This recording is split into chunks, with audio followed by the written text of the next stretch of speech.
what we judge is the person. What we judge is the person who, whatever the body it's in, whichever the body has the right memories. And that's illustrated by his famous example, thought experiment of the prince and the cobbler.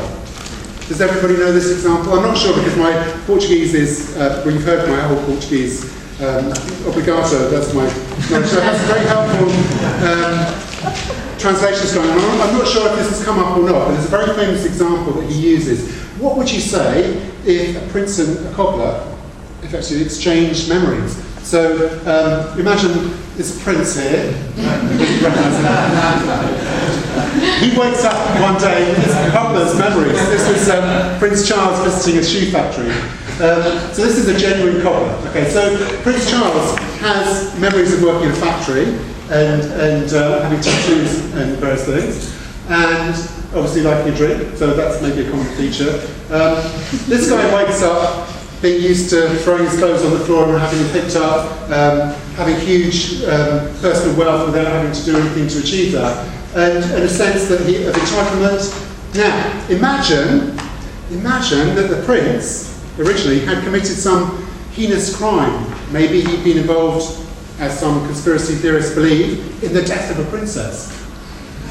Okay, this is a slightly elaborated version of Locke's thought experiment. Imagine that he committed a crime. Now, if you were God, after this exchange of memories, who are you going to get on the day of judgment? Who are you going to accuse of assisting a murder on the day of judgment? Who's going to be consigned to hell and who's going to heaven? Well, for Locke, you go with the memories. You don't worry about the one that looks like Prince Charles, because that person doesn't recall having killed Princess Diana. You go with the one who looks like this, because he's got the memories, he's responsible, he's morally responsible, because the moral responsibility and the sense of who should be judged goes with that person. So this is appealing to the intuitions that what matters about a person is their memories of what they've done. It's about action and our responsibility for action. It's about blame. It's in the context of judgment of who is. So if you thought about recently, there was a 92-year-old guy who worked in one of the concentration camps. I can't remember which one, and I better not say a Polish concentration camp, or I could get prosecuted for that if I were in Poland. I don't know if you know this, there's a really strange law that is being brought in Poland, which means that you can't talk about Polish concentration camps, because that implies the Polish were complicit in the Holocaust. There's a real serious issue about freedom of expression and exploration of history emerges from that. But so imagine this guy who was a concentration camp guard, and that's fully attested, has no memory of that. Well, probably because amnesia is very common when under threat of prosecution. As human beings, we will judge this person and say, well, look, you're just pretending you don't remember all those horrible things you did. But from God's perspective, God knows everything.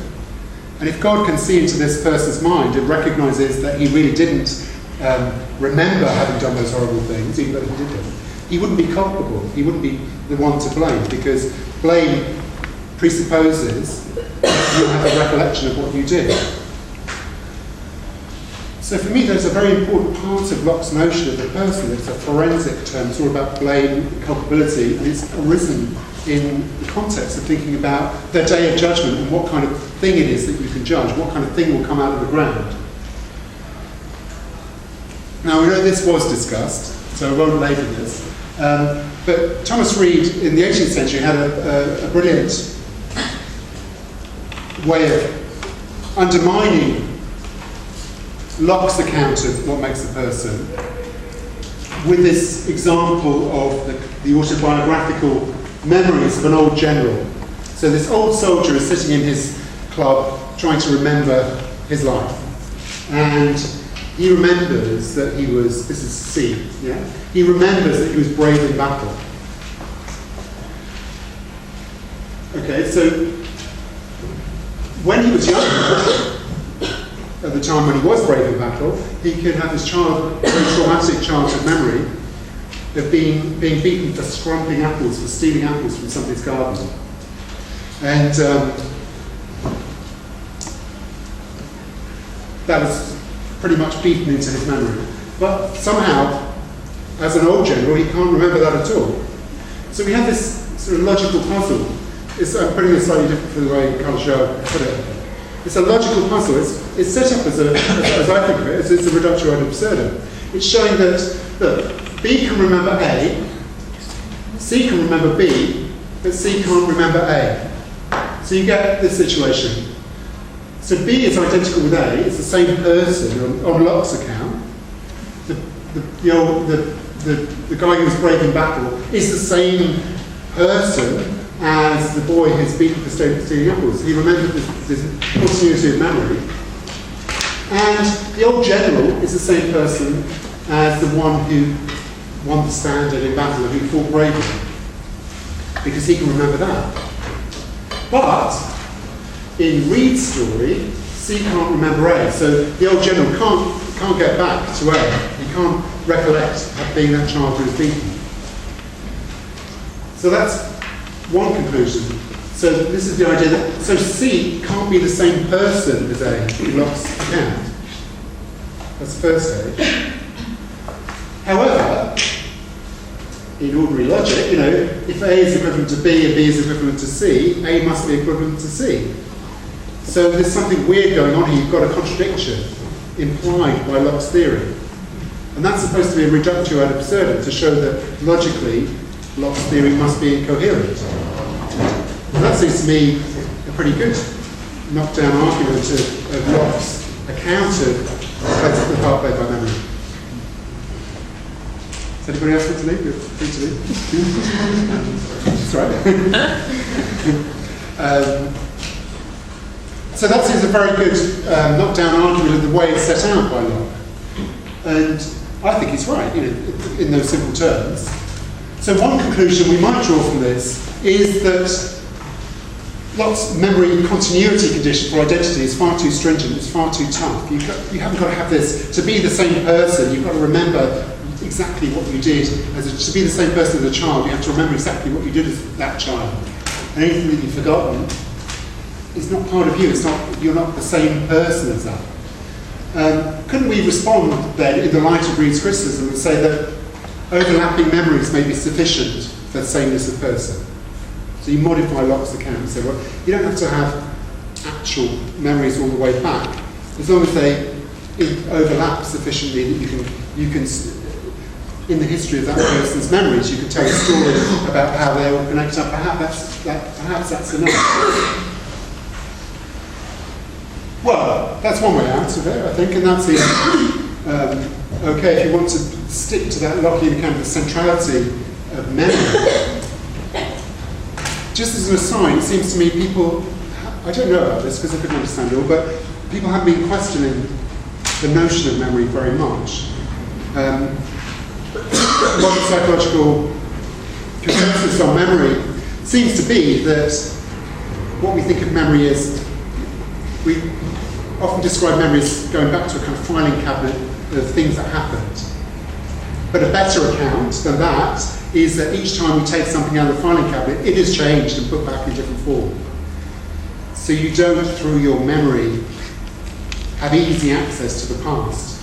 What you have is not particularly easy access, not particularly reliable access to your interpretation, your last interpretation of the past.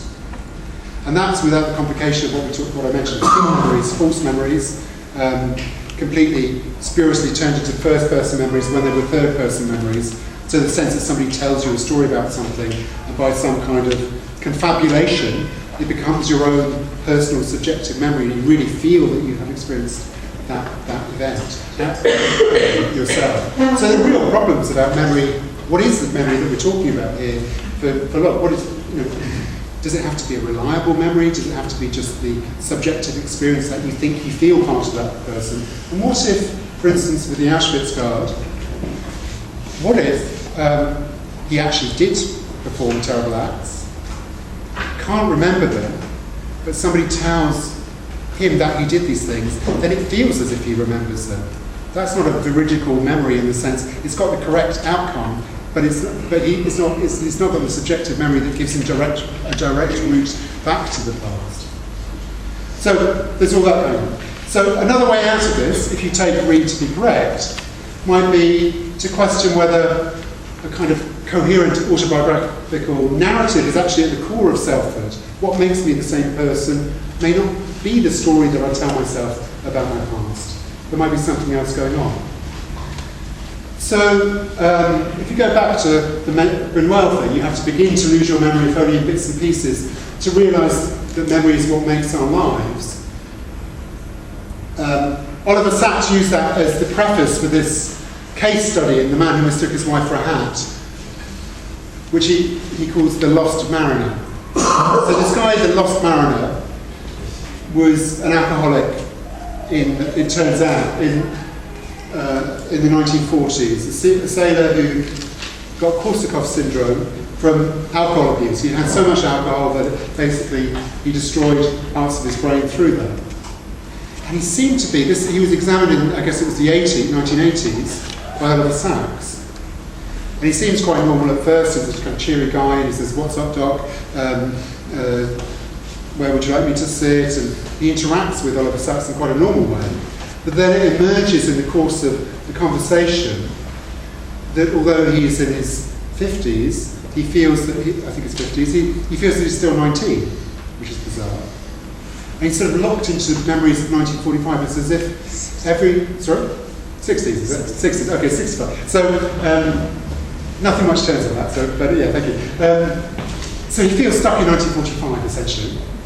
So that if you ask him how old he is, he says he's 19. If you ask him about what's going on at the moment, he really thinks it's 1945, the war's just ended.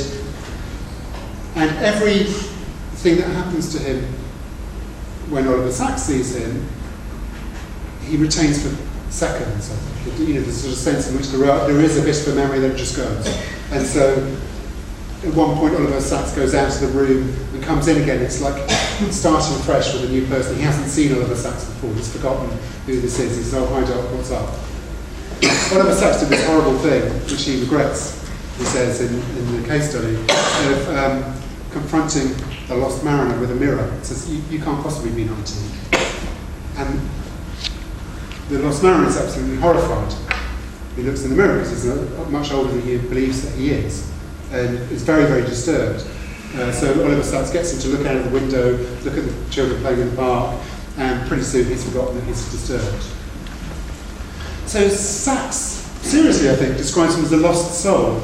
And he talks about him as living in a Humean froth of fleeting impressions. So going back to the quotation that several people I think have drawn attention to, the David Hume introspection, when he thinks about what's in his mind, he can only see a theatre, as it were, a stage on which these fleeting impressions come and go. There's no enduring self that he can find.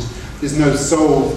There's no sense of. There's nothing. In his language, there's no impression that he can get of a self. So Sacks' interpretation of the Lost Mariner is that this person is lost in the sort of blur of current impressions and has got no hold on himself. He's not fully a person almost. And within this case study, he says if a man has lost a leg, if a man or anybody has lost a leg or an eye, he knows he has lost a leg or an eye. But if he has lost a self, himself, he cannot know it because he is no longer there to know it.